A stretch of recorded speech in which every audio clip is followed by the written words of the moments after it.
Hemos visto cómo llevó Dios a José a Egipto y cómo hizo que cambiara de ser un esclavo a ser el Señor de toda la tierra y en un instrumento en sus manos para salvar de una muerte segura por hambre a todo el pueblo de Egipto y también a su padre Jacob y a sus hermanos y sus familias. Y José dijo a sus hermanos que salieran de vuelta a Canaán y pidieran a su padre Jacob que viniera con toda su familia a Egipto, que él les daría la tierra de Gosén para él y para sus hijos y para los hijos de sus hijos y para sus ganados y para todos sus bienes. Y Faraón se unió a José en la petición de que sus hermanos trajeran a sus familias a Egipto, diciéndoles que no se preocuparan por sus posesiones, que él les daría lo bueno de la tierra de Egipto para su padre y para ellos, para sus esposas y para sus niños. Y Dios se unió a José y a Faraón, hablando a Israel en visiones de noche, diciéndole: Jacob, Jacob. Yo soy Dios, el Dios de tu padre. No temas descender a Egipto, porque yo iré contigo y allí haré de ti una gran nación. Y Jacob salió de Canaán con sus hijos y los hijos de sus hijos, sus hijas y las hijas de sus hijos, y llevó a toda su descendencia a Egipto. Entonces Faraón habló a José diciendo: Tu padre y tus hermanos han venido contigo. La tierra de Egipto está delante de ti. En lo mejor de la tierra haz habitar a tu padre y a tus hermanos. Habiten en la tierra de Gosén, y si hay entre ellos hombres capaces, ponlos por mayorales de mi ganado. Así dio José a su padre y a sus hermanos lo mejor de la tierra de Egipto, en la tierra de Ramesés, como mandó Faraón. Y en total fueron 70 los descendientes de Jacob que se establecieron en Egipto. Y pasaron los años y murieron José y sus hermanos y toda aquella generación. Y los hijos de Israel fructificaron y se multiplicaron, y la tierra se llenó de ellos y se fortalecieron. Y mientras el pueblo de Israel crecía y se fortalecía, reinó en Egipto un rey que no sabía quién era José. Y al ver que los hijos de Israel se habían convertido en un pueblo mayor y más fuerte que el de Egipto, los vio como un peligro y los quiso someter. Y si Faraón en tiempos de José hizo capataces a los hijos de Israel, este Faraón los convirtió en obreros esclavizados para construir sus ciudades. Y leemos que los egipcios hicieron servir a los hijos de Israel con dureza, amargando sus vidas con dura servidumbre en hacer barro y ladrillo, y los obligaban con rigor a hacer toda labor del campo y en dar todo servicio. Pero cuanto más los oprimían, más se multiplicaban. Y entonces el rey de Egipto mandó a las parteras que asistían a las hebreas en sus partos que mataran a los varones que nacieran. Y como las parteras, por temor de Dios, no hacían lo que les habían mandado, Faraón mandó a todo su pueblo que echaran al río a todo varón que naciera. Los antiguos escritores judíos, Josefo y Jonatán ben Uziel, contaron que Faraón tuvo un sueño en el que vio que iba a nacer un hombre que libraría del cautiverio al pueblo de Israel. Según ellos, este sueño fue la razón por la que el rey publicó el decreto que mandaba arrojar al río a todos los niños varones israelitas que nacieran. Es lo mismo que ocurrió en la vida de Jesús, cuando Herodes mandó matar a todos los varones que nacieran en Belén. Y esta es una de las muchas semejanzas que hay entre las vidas de Moisés y de Jesús.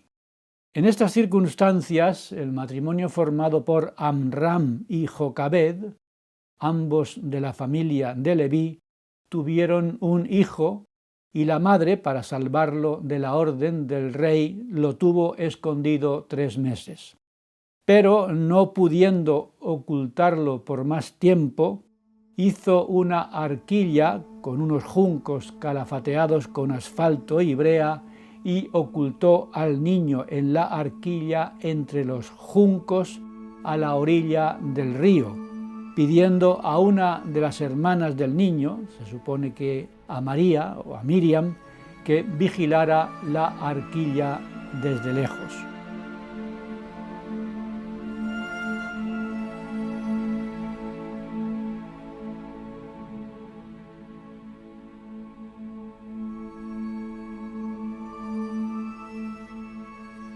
Y la hija de Faraón descubrió al niño cuando fue a lavarse al río.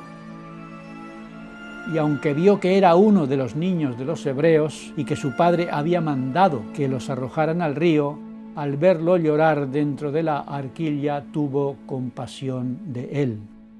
Y María, que por orden de su madre estaba vigilando la arquilla de su hermanito, se acercó y dijo a la hija de Faraón: ¿Quieres que te busque una nodriza de las hebreas para que te críe a este niño? Y como la hija de Faraón estuvo de acuerdo, la muchacha fue y llamó a su madre, y cuando llegó la madre, la hija de Faraón le dijo: llévate a este niño y críamelo, y yo te lo pagaré. De esta manera, la madre pudo criar a su hijo sin peligro alguno. Y suponemos que ella enseñaría a su hijo las tradiciones de los hebreos que le ayudarían a no olvidar su origen.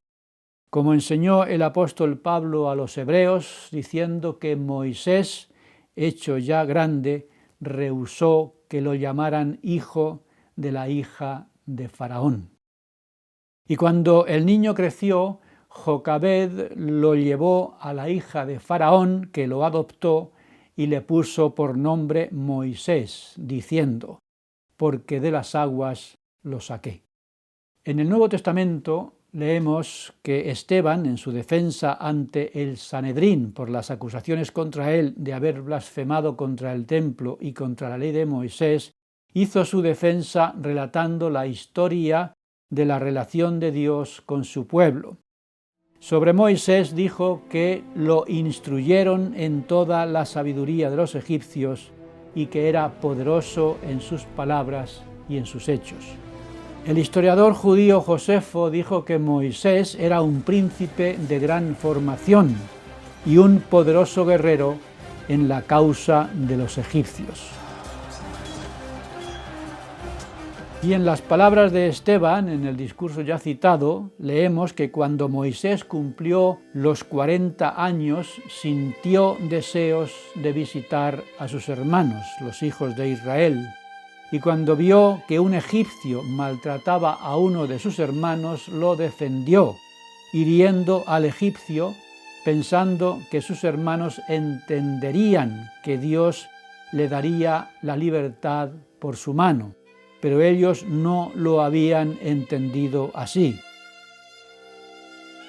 Y cuando uno de ellos le echó en cara haber matado al egipcio, huyó y vivió como extranjero en la tierra de Madián, y allí vivió 40 años hasta que Dios lo llamó desde la zarza que ardía.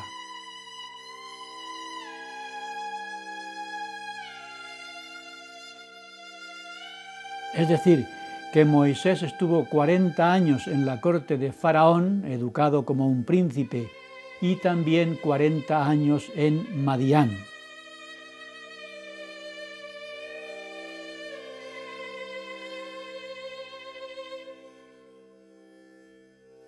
Como he dicho, cuando Moisés huyó de Egipto, habitó en la tierra de Madián y allí conoció a Reuel, más conocido por el nombre de Jetro, sacerdote de Madián.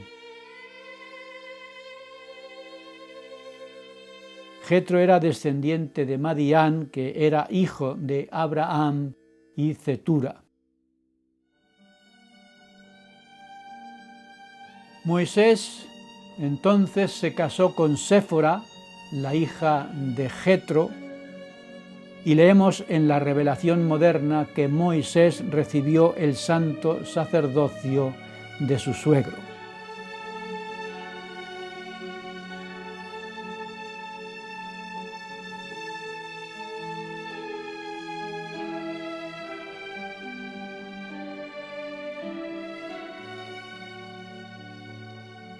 Y estando un día Moisés apacentando las ovejas de su suegro Jetro más allá del desierto, llegó a Horeb, monte de Dios. Y en aquel monte sagrado se le apareció un mensajero de Dios. Era un mensajero de luz que anunciaba su presencia con una zarza que parecía estar ardiendo.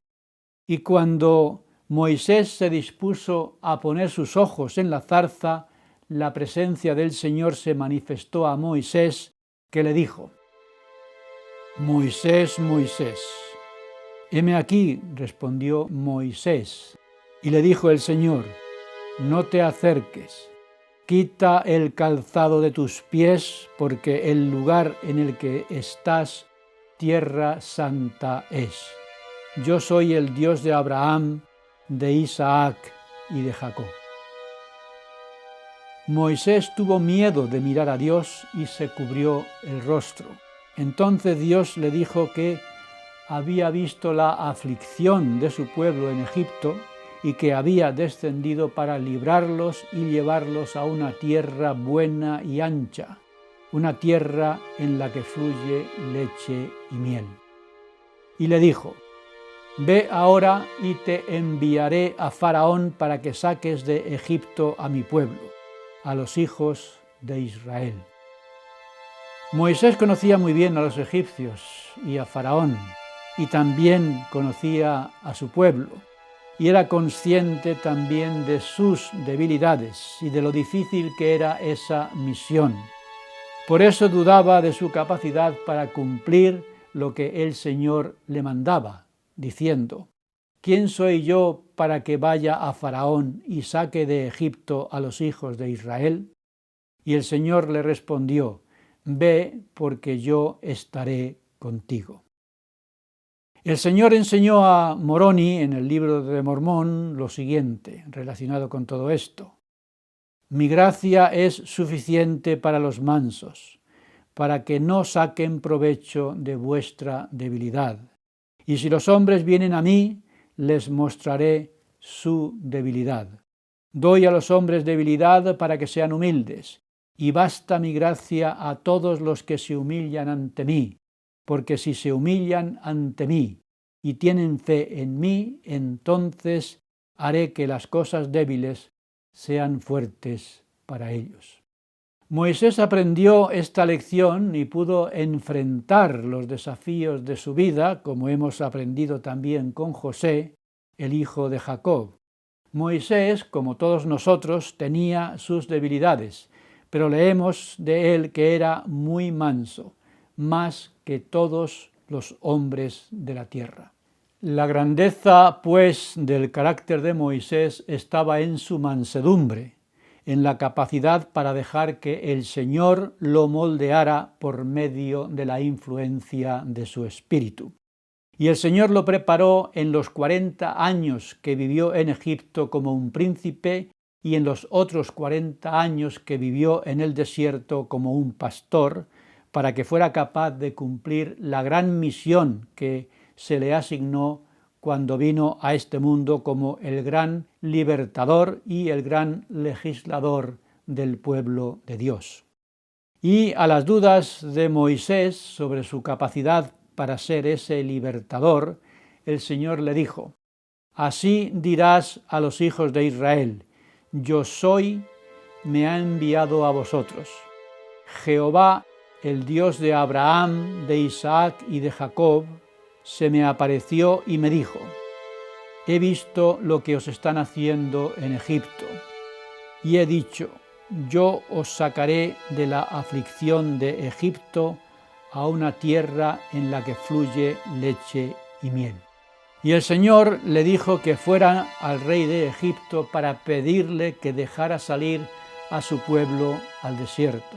Y dijo: Yo sé que el rey de Egipto no os dejará ir, si no es con mano fuerte. Pero yo extenderé mi mano y heriré a Egipto con todas mis maravillas que haré con él, y entonces os dejará ir. Y como Moisés dijo que no era hombre de fácil palabra, el Señor le dijo: ¿No conozco yo a tu hermano a Aarón el levita? Yo sé que él habla bien. Él saldrá a recibirte y tú hablarás con él y pondrás en su boca las palabras, y yo estaré en tu boca y en la suya. Y él hablará por ti al pueblo, y él te será a ti en lugar de boca, y tú serás para él en lugar de Dios. Esta es la misión que el Señor encomendó a Moisés. Y después de este encuentro con Dios, Moisés volvió a su suegro Jetro y le dijo que iba a ver a sus hermanos que están en Egipto. Y tomó a su esposa y a sus hijos y volvió a la tierra de Egipto. Y llevó consigo la vara que el Señor le había dado. Y el Señor se apareció a Aarón y le dijo que fuera a recibir a Moisés al desierto. Y los dos hermanos se encontraron gozosos. Y Moisés le contó la misión con la que el Señor le mandaba a Egipto, y fueron Moisés y Aarón y reunieron a todos los ancianos de los hijos de Israel, y contó a Aarón al pueblo todo lo que el Señor había dicho a Moisés, y el pueblo creyó las palabras de Aarón. Entonces Moisés y Aarón fueron a Faraón y le dijeron que Jehová, el Dios de Israel, mandaba que liberara a su pueblo. Y Faraón respondió: ¿Quién es Jehová para que yo oiga su voz y deje ir a Israel? Y Faraón mandó que se agravara aún más la servidumbre de Israel, para que no hicieran caso de las palabras de Moisés y de Aarón. Y los hijos de Israel se sintieron tan afligidos por el endurecimiento de sus labores que Moisés dijo al Señor: ¿Por qué afliges a este pueblo? ¿Para qué me enviaste? Porque desde que yo fui a Faraón para hablarle en tu nombre, él ha afligido a este pueblo, y tú no los has librado. Entonces el Señor respondió a Moisés diciendo: Ahora verás lo que haré a Faraón. Yo soy Jehová. Yo me aparecí a Abraham, a Isaac y a Jacob, y establecí mi pacto con ellos de darles la tierra de Canaán. He oído el gemido de los hijos de Israel y me he acordado de mi pacto. Por tanto, dirás a los hijos de Israel: Yo soy Jehová, y yo os sacaré de debajo de las pesadas cargas de Egipto, y os libraré de su servidumbre, y os redimiré con brazo extendido y con grandes juicios. Y os tomaré como mi pueblo, y seré vuestro Dios, y os llevaré a la tierra por la cual alcé mi mano jurando que la daría por heredad a Abraham, a Isaac y a Jacob. Egipto fue para la familia de Jacob en tiempos de José la salvación, pero cientos de años después los egipcios esclavizaron a sus descendientes con un faraón que no conocía a José. Los descendientes de Jacob eran el pueblo del convenio, y ya hemos visto los esfuerzos que hicieron Abraham, Isaac y Jacob para asegurarse de que sus descendientes se mantuvieran fieles al convenio que Dios había hecho con ellos.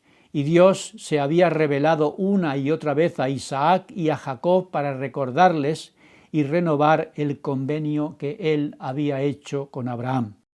Y ahora, después de tantos esfuerzos y de tantos sacrificios, ¿se acordaba Dios del convenio que había hecho con ellos? ¿Eran todavía su pueblo o se había olvidado de ellos? ¿Sabía él todo lo que estaban padeciendo en Egipto? Ya hemos visto que Dios habló a Jacob en visiones de noche diciéndole: Jacob, Jacob, yo soy Dios, el Dios de tu padre, no temas descender a Egipto, porque yo iré contigo y allí haré de ti una gran nación. Dios no se había olvidado de su pueblo. El cautiverio que sufrieron en Egipto no fue totalmente negativo, porque sirvió para formar un pueblo unido y libre de contaminaciones externas. De la misma manera que Egipto convirtió a José de esclavo en el Señor de toda la tierra, sirvió como campo de preparación para convertir a una familia de pocas personas en una gran nación. Las mismas preguntas que se hacía Moisés y que se hacía su pueblo esclavizado en Egipto, podemos hacernos nosotros también en los momentos de nuestra vida en los que nuestras cargas se vuelvan insoportables. ¿Se ha olvidado Dios de mí? ¿Sabe todo lo que estoy sufriendo? Este mundo es para nosotros como Egipto fue para los israelitas, un lugar en el que crecer y desarrollarnos hasta cumplir todo aquello que Dios espera de nosotros.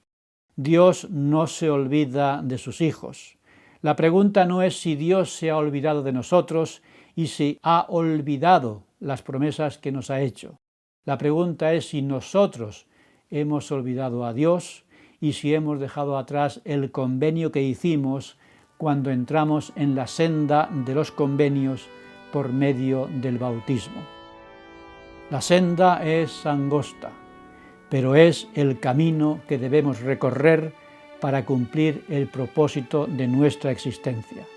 Perseveremos, por tanto, en este camino hasta el fin.